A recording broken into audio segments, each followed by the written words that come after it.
विठ्ठल श्री ज्ञानदेव तुकाराम माऊली ज्ञानेश्वर महाराज की जय। जगद्गुरु तुकाराम महाराज की जय। शांती ब्रह्म एकनाथ महाराज की जय। सद्गुरु जोग महाराज की जय। तरी फळरूप ते सुख त्रिगुणी भेदले देख विवंचू आता चोख चोखी बोली। भगवंताच्या कृपेने सर्व संतांच्या आशीर्वादाने पुण्यसलीला इंद्रायणी मातेच्या पावन तेरावर संजीवन समाधिस्थ ज्ञानोबारायांच्या या पवित्र अशा अलंकापूर नगरीमध्ये सद्गुरु जोग महाराज वारकरी शिक्षण संस्थेच्या माध्यमातून सुरू असलेली आपली ही नित्यची ज्ञानेश्वरी प्रवचन सेवा सेवेकरता उपस्थित माऊली स्वरूप असणारी सर्व भाविक भक्त श्रोते सज्जन माता भगिनी सर्वांच्या चरणी वंदन करून आपण सर्वांनी मिळून ही चिंतन सेवा या ठिकाणी करायची आहे। भगवान श्रीकृष्ण परमात्मा अर्जुनाचा निमित्त करून दिव्य असा गीतेचा उपदेश करतात आणि हा गीतेचा उपदेश ज्ञानेश्वर महाराजांनी ज्ञानेश्वरीच्या माध्यमातून सुलभ रीतीने आपल्याला सांगितलेला आहे। 18व्या अध्यायाचा विचार सुरू आहे। 18व्या अध्यायामध्ये भगवान परमात्म्याने 3 प्रकारची बुद्धी सांगितली, 3 प्रकारची धृती सांगितली आणि आता 3 प्रकारचं सुख भगवान परमात्मा या ठिकाणी सांगतात। कारण मनुष्याच्या जीवनामध्ये सुख हे खूप महत्त्वाचं आहे। बुद्धी चांगली कमवायची, धृती चांगली असली पाहिजे, ज्ञान चांगलं असलं पाहिजे, कर्म चांगलं असलं पाहिजे, पण हे सगळं कशा करता पाहिजे? हे सगळं सुखा करता पाहिजे।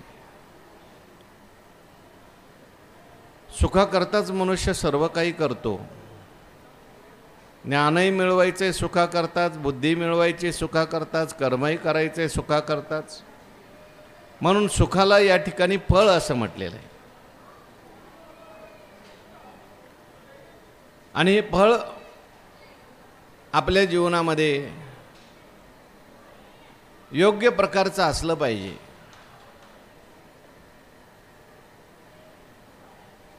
म्हणून भगवान परमात्मा या ठिकाणी सुखाचे 3 प्रकार सांगणार आहेत।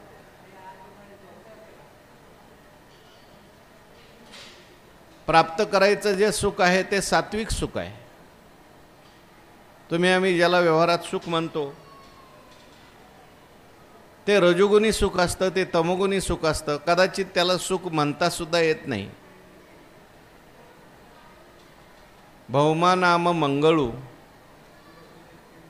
की रोहिणी ते म्हणती जळू, तैसा सुख प्रवाद बरळू लौकिक व्हा वैषयिक व्हा। म्हणजे आपण ज्याला सुख म्हणतो ते शाश्वत सुख नसतं। रजोगुणी सुखाला आपण सुख म्हणतो, तमोगुणी सुखाला आपण सुख म्हणतो। म्हणून खरं सात्विक सुख कोणतं आहे आणि ते सात्विक सुख कशा पद्धतीचं आहे, त्याचं नेमकं स्वरूप काय, हे आता भगवान परमात्मा सांगणार आहेत।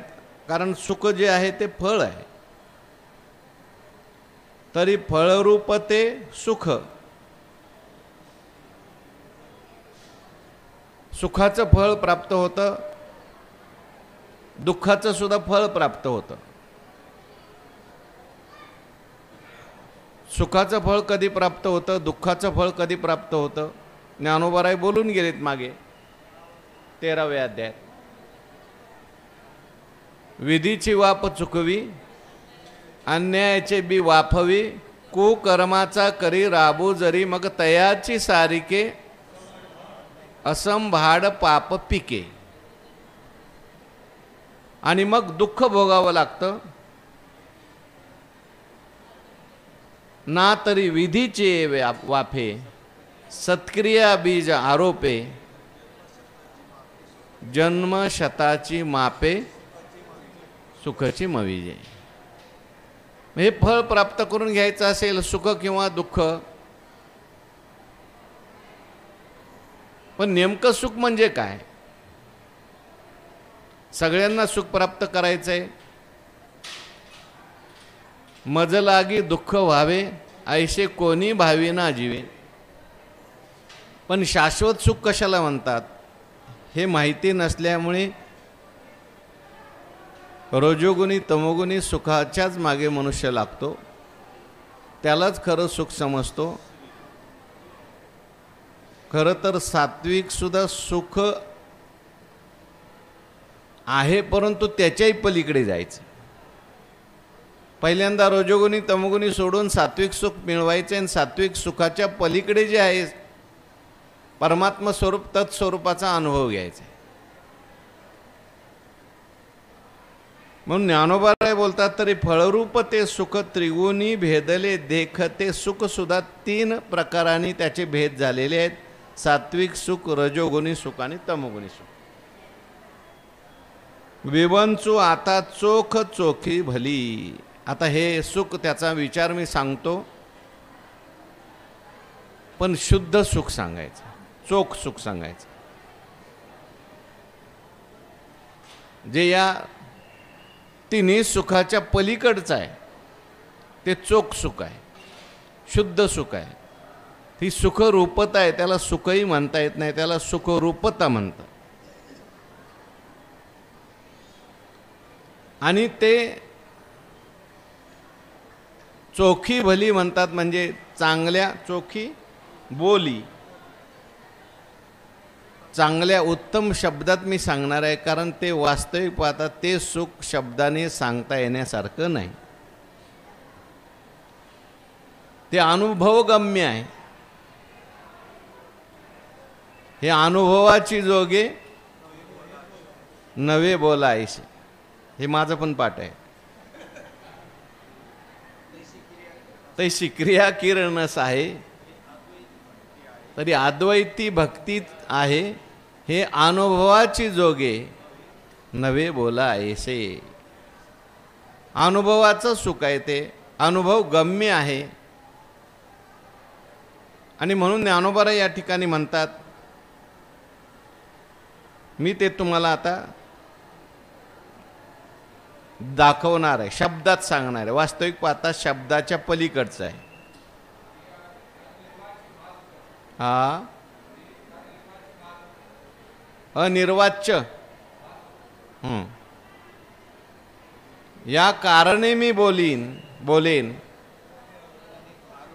बोली अरूपाचे रूप दावीन, अतींद्रिय परी भोगवीन इंद्रिया करवी. म्हणून ज्ञानोबा चोखी बोली शब्द या ठिकाणी वापरतात. परी चोखी ते कैसी सांगे. ही चोखी बोली म्हणजे काय? मी तुम्हाला शुद्ध सांगेल असं म्हणतात, शुद्ध स्वरूपात सांगेन असं म्हणतात. म्हणजे शुद्ध स्वरूपात सांगणं म्हणजे काय? शुद्ध स्वरूपात ते सुख सांगणार कसं? म्हणजे ते परी चोखी ते कैसी सांगे, पै घेवो जाता बोल बगे, कानीचेही लागे हातीचा मळू. कानीचीही लागे हातीचा मळू. ते सुख सांगत असताना ज्ञानोबा म्हणतात, आमच्या सांगण्याचा चोखपणा तू विचारशील तर तो असा आहे, शब्दांच्या मार्गाने ग्रहण करू म्हणशील तर कानांनी ग्रहण करत असताना त्याला कानांच्या हाताचा मळ लागेल. आम्ही जे सांगणार आहे ते तू कानाने ऐकायचं नाही. मी सांगणार कानाच्या पलीकडचं आणि तू ऐकणार कानाने. मग कदाचित तुला तुझ्या कानाच्या हाताचा मळ लागण्याची शक्यता आहे. लागलं का लागलं? जेवण करायचं असेल तर हात धुवून जेवण केलं पाहिजे. नाही तर हाताचा मळ त्या जेवणाला लागून तब्येत खराब होण्याची शक्यता आहे. म्हणून पहिल्यांदा हातपाय धुवायचे आणि मग जेवायला बसायचं. आपल्या हाताचा मळ त्याच्यात जातो. तसं मी आता जे तुला सांगणार आहे सुख सांगणार आहेत, आणि हे सुख सांगत आता हे काय गीतेत आहे का हो? गीतेत नाही बरं का. भगवान परमात्मा सरळ बोललेले आहेत. पण ज्ञानोबा आपल्याला सांगतात आता जे सुख तुम्हाला ऐकायचंय ते सुख तुम्ही कसं ऐकलं पाहिजे. कारण ऐकावं कसं हे महत्त्वाचं आहे.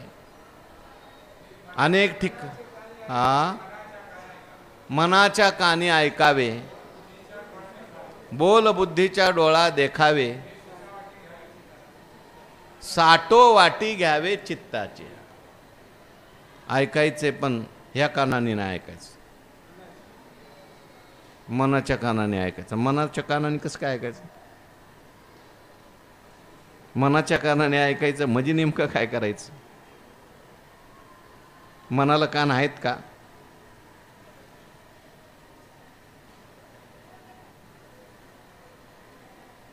आणि कानाने ऐकलं तर काय? कारण ऐकत असताना बऱ्याच वेळेला काही दोष घडतात. एकनाथ महाराजांनी 4 दोष सांगितले. श्रवणी ध्यानी अंतराय, लय विक्षेप कषाय, का रसास्वादही होय, हे 4ही अपाय चुकवावे.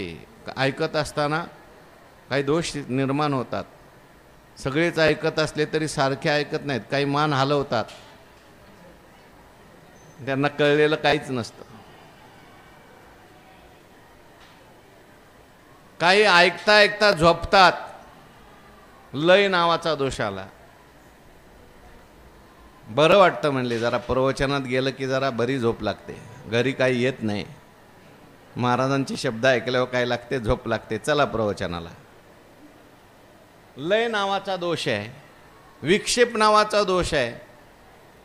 ऐकत असताना सुद्धा मनात अनेक प्रकारचे विचार येणं. कशाय? जे सांगतायत त्याच्यासारखी आपली परिस्थिती आठवून त्याचं चिंतन करणं. जे देखोनी पुराणिकाची दाढी, रडे स्पुंदे नाक ओढी ती कथा. आणि रसास्वाद हा महत्त्वाचा दोष सांगितला. ऐकत असताना केवळ त्या शब्दाचा आनंद घेणं. वा वा वा, काय शब्द आहेत, काय अलंकार आहेत, काय व्याख्यान आहे, काय संगीत आहे, याला काय म्हटलेलं आहे, काय दृष्टांत सांगितला. वा वा, बाबांनी अशी गोष्ट सांगितली जी कोणीच सांगितली नाही. हा रसास्वाद आहे. म्हणून त्या बोलाच्या वरचं टर्पल काढायला सांगितलं. आहाच बोलाची वालीप फेडीजे, आणि ब्रह्मयाची अंगा घडीजे, मग सुखे सुखरूप होईजे सुखाची माझी. म्हणून ही बोलाची जी टर्पल आहेत वरची काढावी लागतात.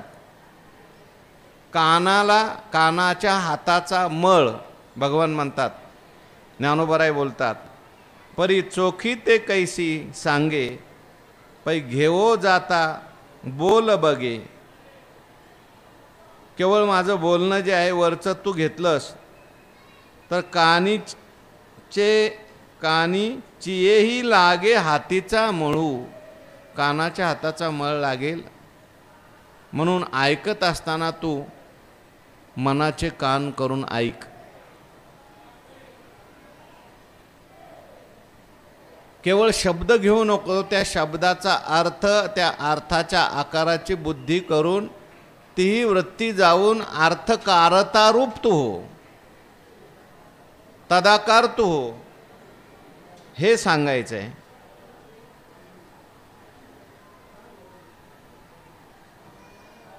शब्दे विन संवादिजे, ना इंद्रिया नेनता भोगीजे, बोला आधी झोंबीजे प्रमेयास. म्हणून मनोनी जयाचेनी आव्हेरे, अवधानही होय बाहिरे, तेने ऐक हो आदरे जीवाचेनी. म्हणून त्या शब्दाचा सुद्धा तू काय कर, कानाचा मळाचा काय कर, अनादर कर, आव्हेर कर. लय विक्षेप कषाय रसास्वाद यांचाही आव्हेर कर. कारण त्याच्यामुळे तुझं जे अवधान जे आहे बाहेर जाते.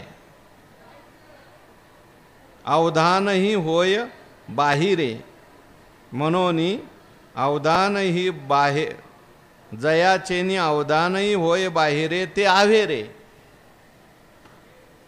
त्याचा तू आव्हेर कर, वृत्ती बहिर्मुख करू नकोस. आणि तेने ऐक हो आदरे जीवाचेनी, एकदम आदराने ऐक, श्रद्धेने ऐक. किती श्रद्धेने किती आदराने ऐक ते जीवाचेनी म्हटले. साठो वाटी घ्यावे चित्ताची.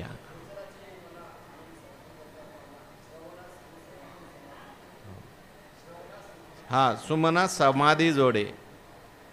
आत्यंतिक आदर, जसा आपल्या जीवावर आपला आदर असतो, आपला जीव आपल्याला प्रिय आहे, तसं हे माझं श्रवण तरी अवधान एकले दीजे, मग सर्व सुखासी पात्र होईजे. हे प्रतिज्ञोत्तर माझे. कारण मी जे तुला सुख सांगणार आहे ते सुख अनुभवाचं आहे. ते सुख जे आहे ते वैशेषिक सुख नाही.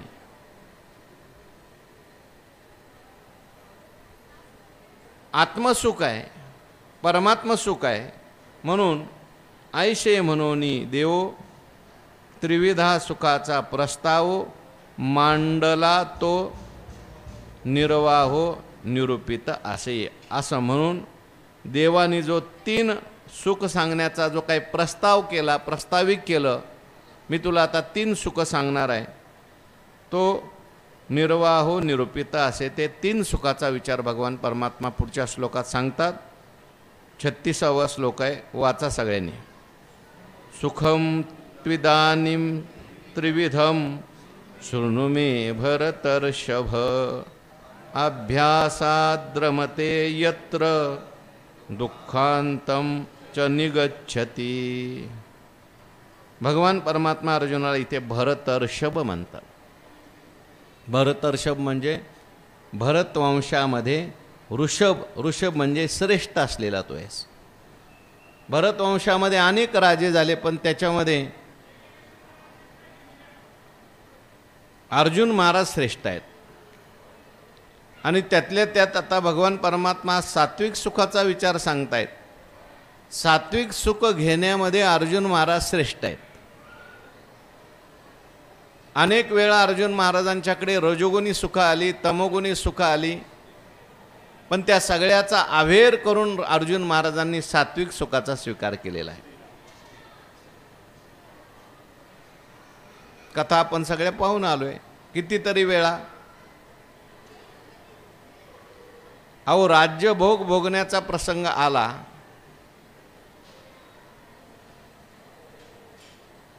उर्वशीचा प्रसंग आला, उत्तरेचा प्रसंग आला,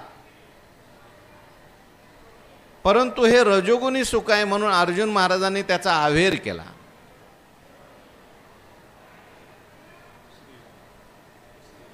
तमोगुणी सुखाचा विचार तर अर्जुनाला कधी पटलाच नाही. अर्जुनाचं एक नावच आहे गुढाकेश.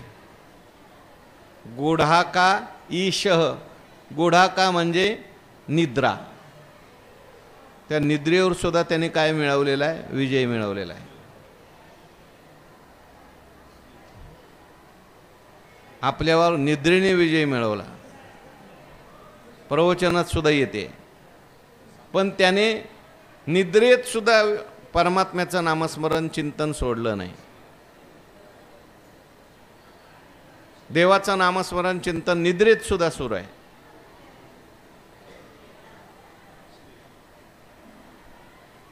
मागे सांगितली होती मी कथा. भगवान शंकर आणि पार्वती यांचा संवाद चालू असताना पार्वती मातेने भगवान शंकरांना विचारलं, तुम्ही एवढं भक्तांचं वर्णन करता, असा एखादा कोणी भक्त असेल तर मला दाखवा. म्हणून भक्त दाखवण्याकरता म्हणून भगवान शंकरांनी पार्वतीला घेतला आणि इकडे आले अर्जुन महाराजांच्या भेटीला.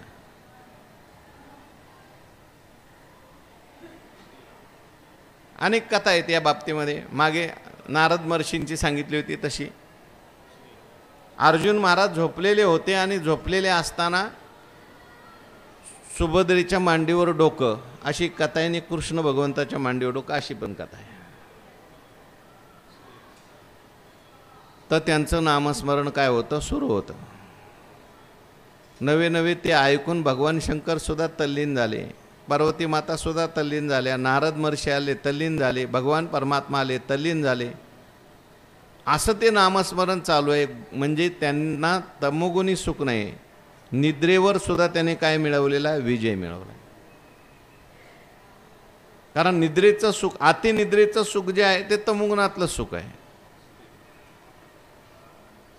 विषयाचं जे सुख आहे ते रजोगुणी सुख आहे. आणि अशा सगळ्या सुखावर अर्जुन महाराजांनी विजय मिळवल्यामुळे ते भरतर्षभ सुखम त्विदानीम त्रिविधम शृणु मे भरतर्षभ.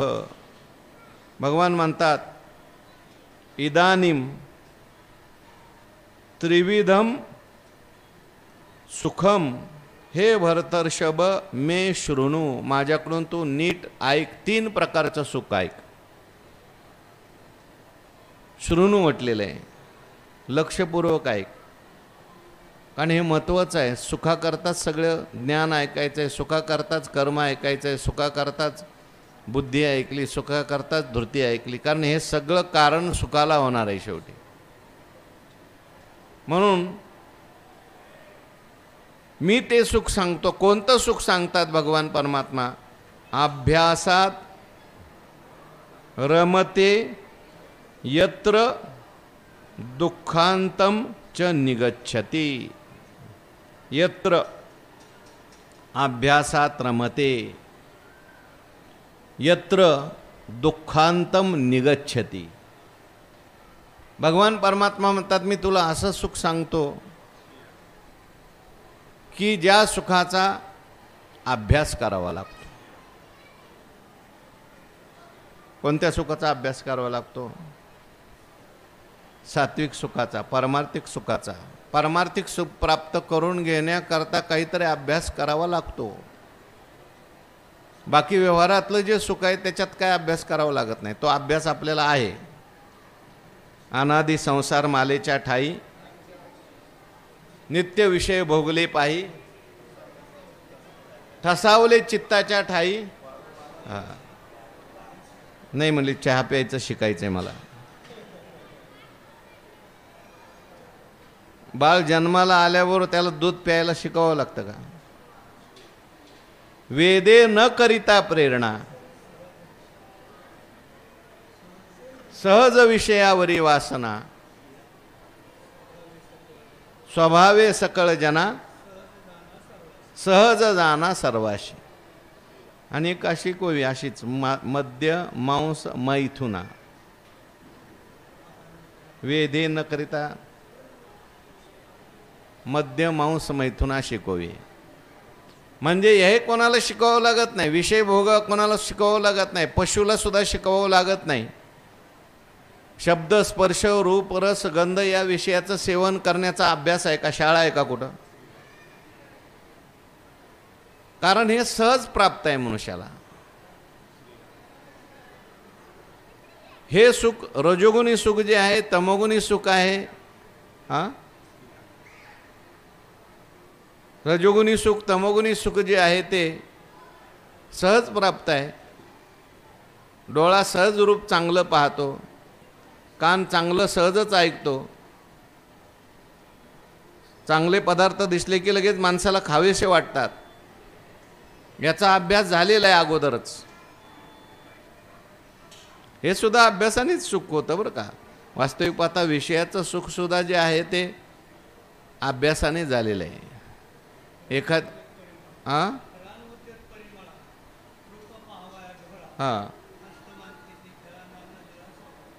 एखाद्या माणसाला तुम्ही जेवायला ताटामध्ये, जन्माला आलेल्या मुलाला ताटात तुम्ही भाजीत मीठच वाढू नका,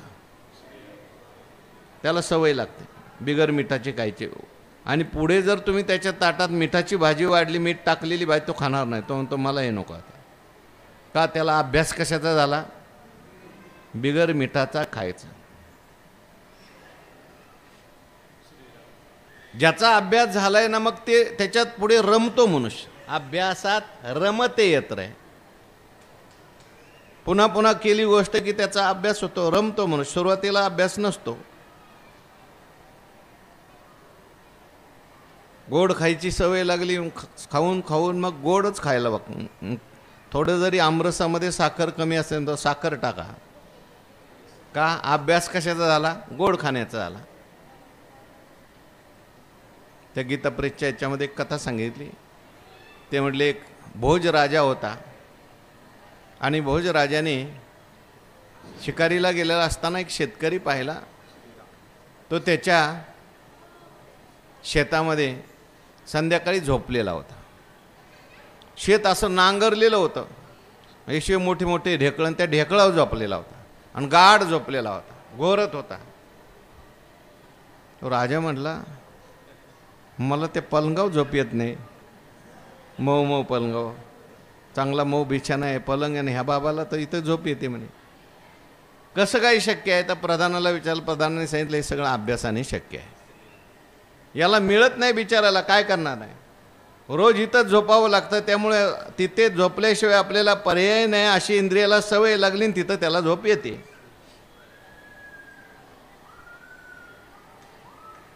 अभ्यास जर मोडला तर येणार नाही. म्हणून म्हटले आपण प्रयोग करू. त्या शेतकऱ्याला नेलं राजवाड्यात आणि राजवाड्यात शेतकऱ्याला सांगितलं त्या ढेकळात झोपायचं नाही, पलंगाव झोपायचं. त्याला खाऊ पिऊ घातलं भरपूर सगळं.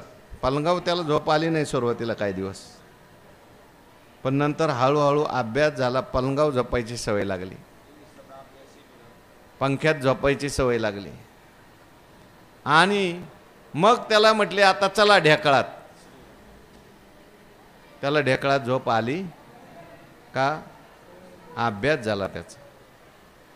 म्हणून अभ्यासाचे निबळे एकागती, अंतराळे विषकी आहारी पडे, समुद्री पाय वाट जोडे, एकी वाग्ब्रह्म थोकडे अभ्यासे केले. अभ्यासात रमते यत्र. आता तो हा अभ्यास आपला झालेलाच आहे, पण जे सुख सांगणार आहे ते आता वास्तविक पाहता याच्यातला अर्धा श्लोक आणि पुढचा एक श्लोक, असा 1.5 श्लोकामध्ये सात्विक सुखाचं वर्णन केलेलं आहे. हे सात्विक सुख कसं आहे याच्याकरता अभ्यास करावा लागतो. तेवी सदभ्यासे निरंतर चित्ताची परमपुरुषाची मोहर लावी, मग शरीर आणि सदाभ्यास पाहिजे. सद्वस्तूचा अभ्यास पाहिजे, परमात्म्याचा अभ्यास पाहिजे. आणि हा अभ्यास करणं एवढं सोपं नाही बरं का. आता पुढे भगवान सांगणार आहेत यत्तदग्रे विषमिव. हा अभ्यास करताना कठीण आहे. इंद्रियांना या ठिकाणी सवय लागली, खालारा धावे पाणी, भ्रमर पुष्पाचे घाणी. याला सगळ्यांना अंतर्मुख करायचं आहे आणि अंतर्मुख करून अभ्यासात मग रमते यत्र. अगोदर देवाकडे त्यांना आणायचं आहे, आणल्यानंतर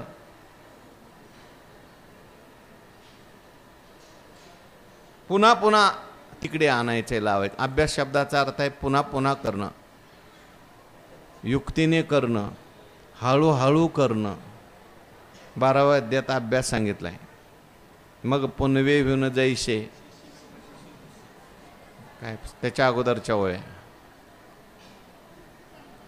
हळूहळू चित्त काढायचं, माझ्याकडे लावायचं. तरी गा ऐसे करी या आठा पहारा माझारी, मोटके निमिष भरी देतू जाय. मग जे जे का निमिख देखेल माझे सुख, ते तुले आरोचक विषयी घेईल. शरत्काल उर्गे सरिता ओटू लागे, वेगे प्रपंचोनी.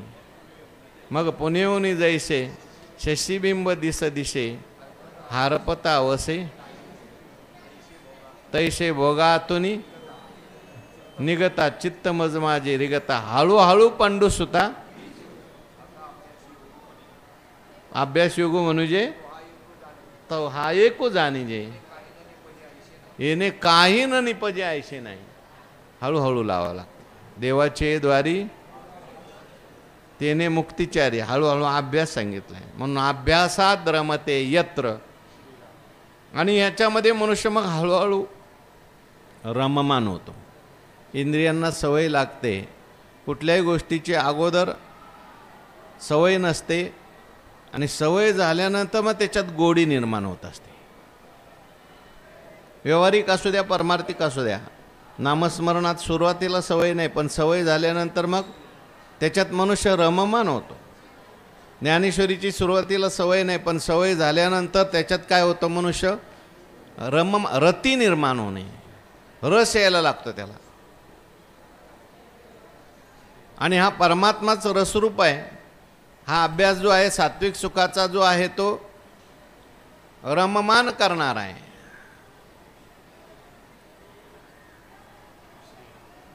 मनुष्याला दुसऱ्या कशाची गरज पडत नाही. तुष्यंतीच रमंतीच म्हटलंय. मच्चित्ता मद्गत प्राणा बोधयंत परस्परम कथयंतश्च माम नित्यम. तुष्यंतीच रमंतीच. तिथे रमंती पदावर काय वय आलंय? रममान होतात ते. तैसेनी माते विश्वी कथित कथितेनी तोषे कथू विसरत. तया विसरा माझी विरत अंगेची जे. अशा प्रकारे त्यांचं कथन असतं. ते रममान होतात. म्हणून अभ्यासात रमते यत्र, रममान होतात. विषय सुखासाठी अभ्यास एवढा करायची गरज नाही, ते सहज प्राप्त आहे. आणि त्याच्यामध्ये मनुष्य कायम रममान होत नाही. आजचा विषय उद्या आवडत नाही, उद्याचा विषय परवा आवडत नाही. पण यत्र अभ्यासात रमते. आणि केवळ रममान होतो असं नाही. रममान झाल्यानंतर पुढं काय होतं?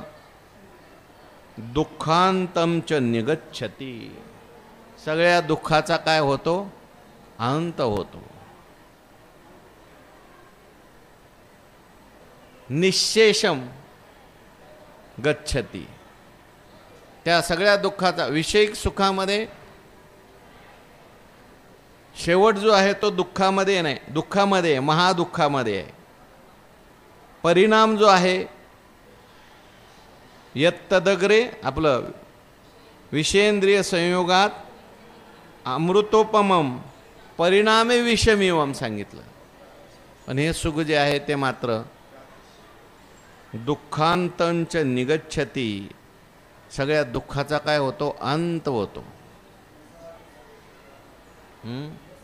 सर्व दुःखानां हानिरस्योपजायते प्रसन्न चेतसो ह्याशु बुद्धी पर्यवतिष्ठते. आथी जेत चित्ता रिगणे नाही समजता संसार दुःख. सगळं दुःख जे आहे ते संपतं, नाहीसं होतं. म्हणून असं जे सुख आहे मी तुला आता सांगणार आहे, ज्या सुखामध्ये आत्यंतिक दुःखाची काय होते, निवृत्ती होते.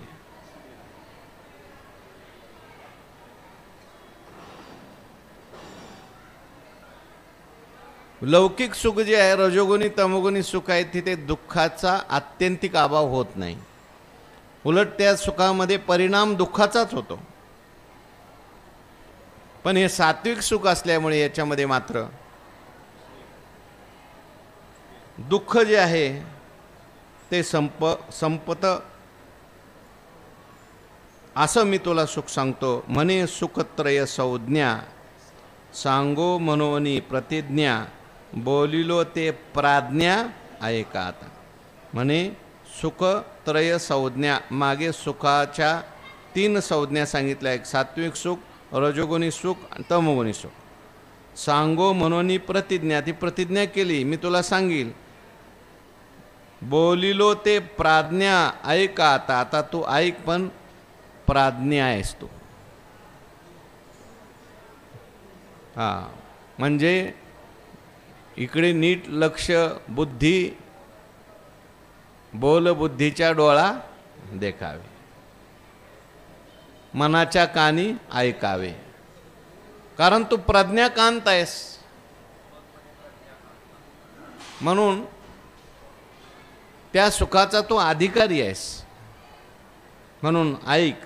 तरी सुख ते गा किरीटी दाविजेल तुझ दिठी जे आत्मयाची भेटी जीवाशी होय. आता सुख तरी सुख ते गा किरीटी दाविजेल तुझ दिठी.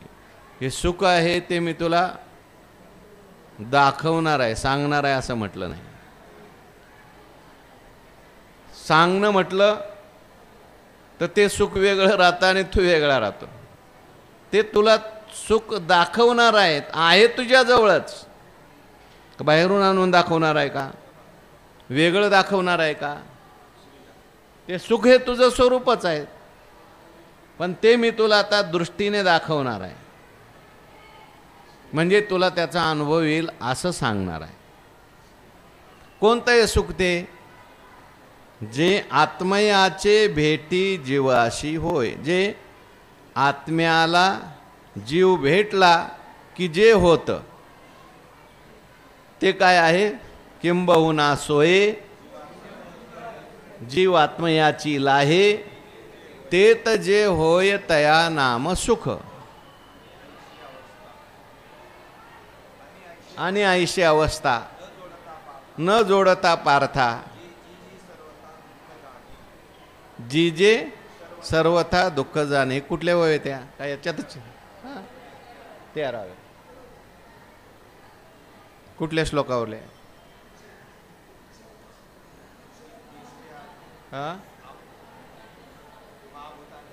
महाभूतान्य अंक.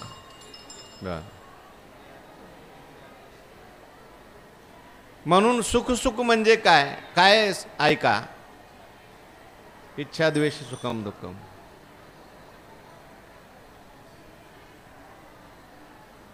सुख जे आहे ते परमात्म्याचं स्वरूप आहे. आत्मा सुखरूप आहे, परमात्मा सुखरूप आहे. आणि जीव सुद्धा कोण आहे? परमात्मा रूप आहे. ममय वंशो.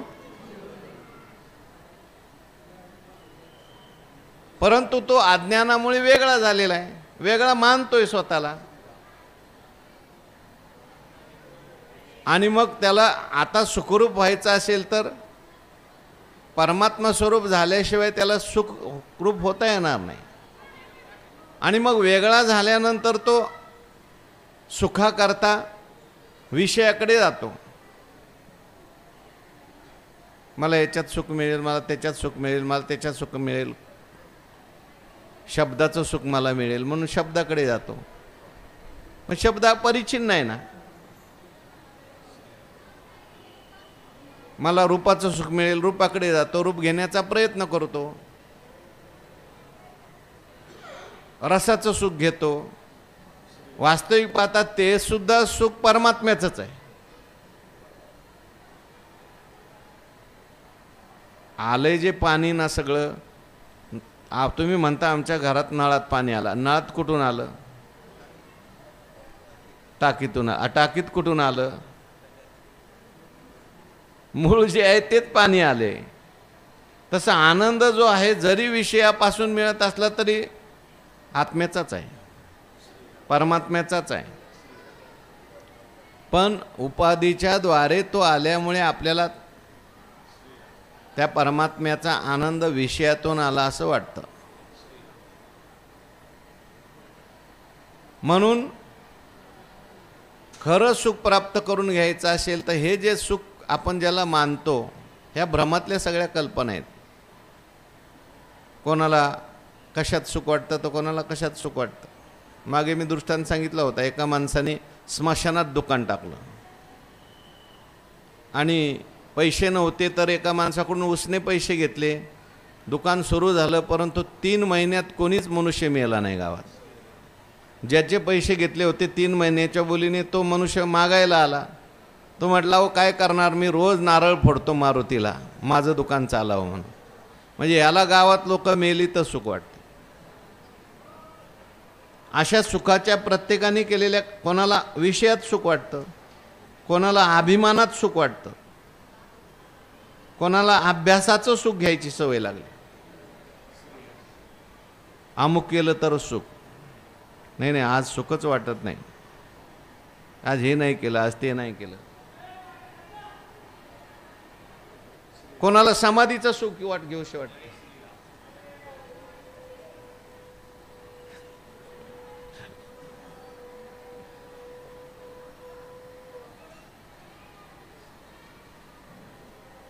पण हे सगळं जे सुख आहे ते सगळं झालेलं सुख आहे का असलेलं सुख आहे?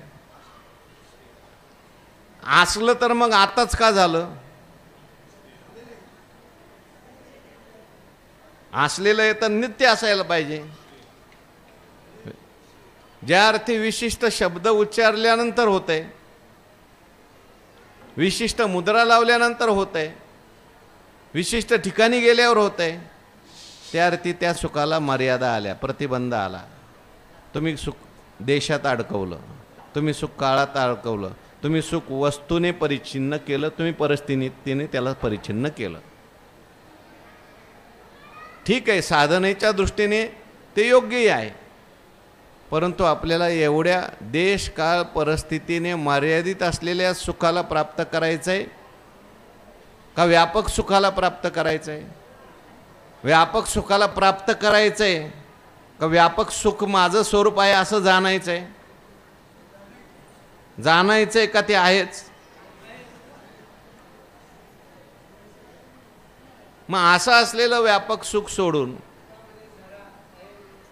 खरा, पण असं असून सुद्धा जरा उकरायची सवय लागली.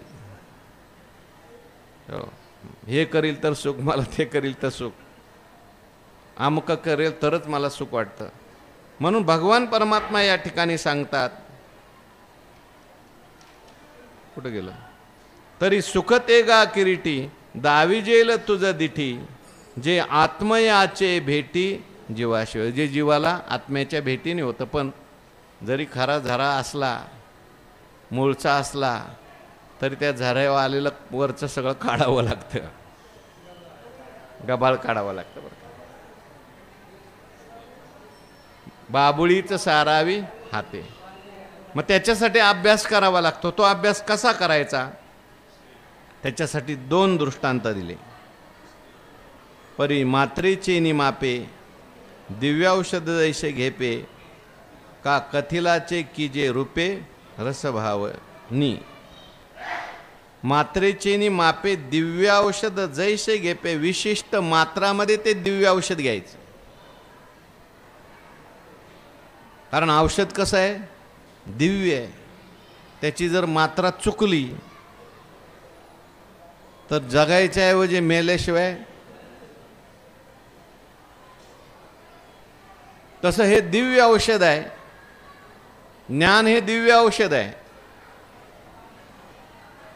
हे सुख प्राप्त करण्याकरता ते घ्यायचं आहे, परंतु त्याची मात्रा कळली पाहिजे. कुठल्याही गोष्टीची मात्रा कळली पाहिजे. कसं कराय, गुरूंच्या मार्गदर्शनाने करावं लागतं.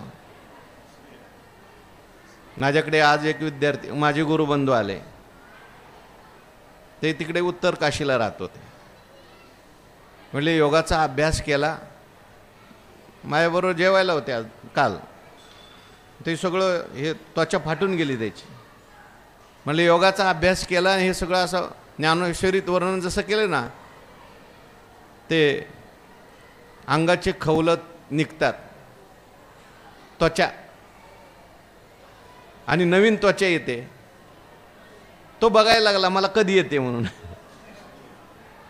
पण नीट मार्गदर्शन नाही झालं तर ते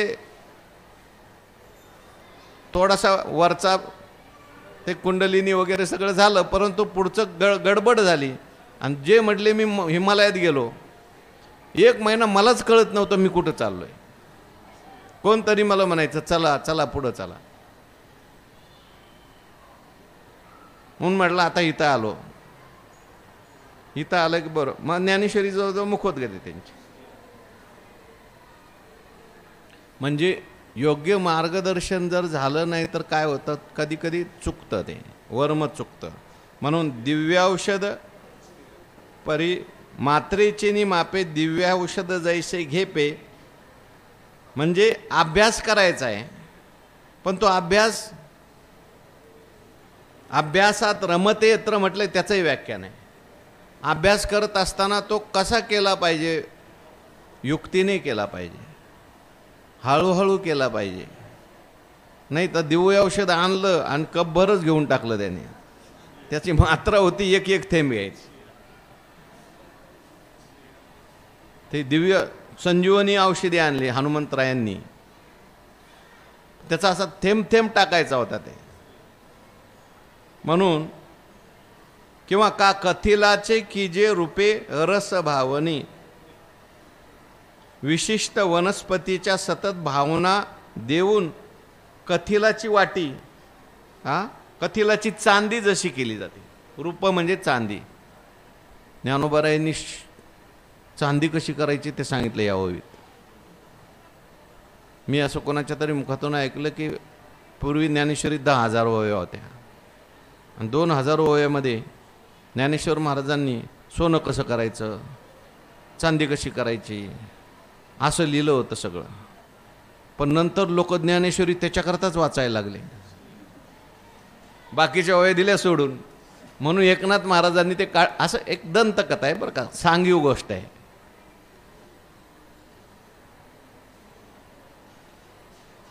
कथिलाचे की जे रूपे रस भावनी, त्याला विशिष्ट रसाच्या, कथिल घ्यायचा, कथिल नावाचा धातू आहे, त्याला वनस्पतीचा विशिष्ट रसाच्या भावना द्यायच्या. म्हणजे पुट द्यायची परत परत परत परत, आणि मग त्याच्यामध्ये आपोआप परिवर्तन होतं आणि तो कथिलच चांदी होतो. आयुर्वेदामध्ये हा प्रकार आहे, भावना द्यायची.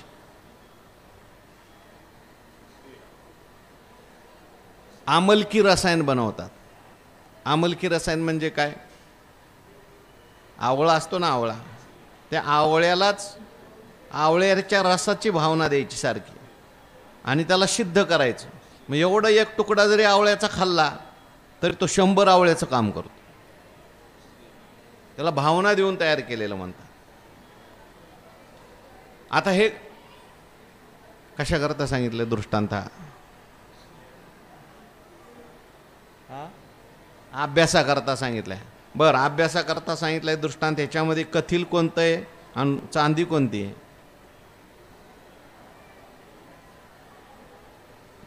अहो, कथिल आहे जीव, आणि त्याची बनवायची चांदी आत्मा, ब्रह्म बनवायचं आहे त्याला. कारण सुख होणार कधी आहे, जीव आत्मा याची लाय. म्हणून आता आहे कथिल, पण त्याला बनवायचं आहे काय, चांदी. आहे जीव, पण सारखं नामस्मरण करून चिंतन करून तेवी सदाभ्यासे निरंतर. चिंतने चिंतने परमपुरुषाचे मोहर लावी म्हणून ती भावना करायची। नाना लवनाचे जळ व्हाय वया दोन्ही चार वेळ, देऊनी सांडी जती डाळ तोयाचे जेवी। नाना म्हणजे आणखीन मिठाचं पाणी होण्याकरता 2-4 वेळा त्याच्यावर काय करायचं, पाण्याचे हापके मारायचे। मिठाचा खडा असेल तर त्याच्यावर पाणी घ्यायचं आणि थोडं 2-4 वेळा मारलं की काय होतं, त्याचं पाणी होऊन जातं। तसं मीठ झालेला जो जीव आहे त्याला काय करायचं आहे, पाणी करायचं आहे परत। काय सांडोनी मीठपणाचा लोभू, मिटे सिंधुत्वाचा घेतला, तेवी अहम देवोनी शंभू शांभवी झालो। लवनाची कुंजरी सुदलिया, लवन मेळविता जळे नोहे सारिता। म्हणून जीवाने ते आता हापके मारायचे त्याच्यावर पाण्याचे हापके मारायचे। म्हणजेच तो ब्रह्म आहेस, गुरुनी मारायचे त्याच्यावर हापके। तो परमात्मा रूप आहेस, तो ब्रह्म रूप आहेस, तो भगवत स्वरूप आहेस। आणि मग तेवी झालेनी सुकलेशे, जीव भाविल या अभ्यासे, जीवपणाचे नासे दुःख जेथे। तेवी झालेनी सुख लेशे, सुरुवातीला काय त्या सुखाचा लेश प्राप्त होतो। आपण अभ्यास करायला लागलं योगामध्ये, योगाचा अभ्यास केला, यम नियम आसन प्राणायाम प्रत्याहार ध्यान धारणा समाधी, मग हळूहळू एक एक त्याचा अनुभव येत जातो। तसं भक्तीमध्ये सुद्धा नामस्मरण करत असताना सुरुवातीला लगेच अनुभव येणार नाही, पण नंतर अनुभव यायला लागतो। नाम घेता मन निवे, जीवे अमृतची श्रवे, होता ती बरवे, ऐशे शकून लाभाचे। त्या ठिकाणी असे शकून व्हायला लागतात, अनुभव यायला लागतात, मग आणखीन माणसाची गोडी वाढायला लागते। कोणतंही साधन करताना, कोणताही अभ्यास करत असताना,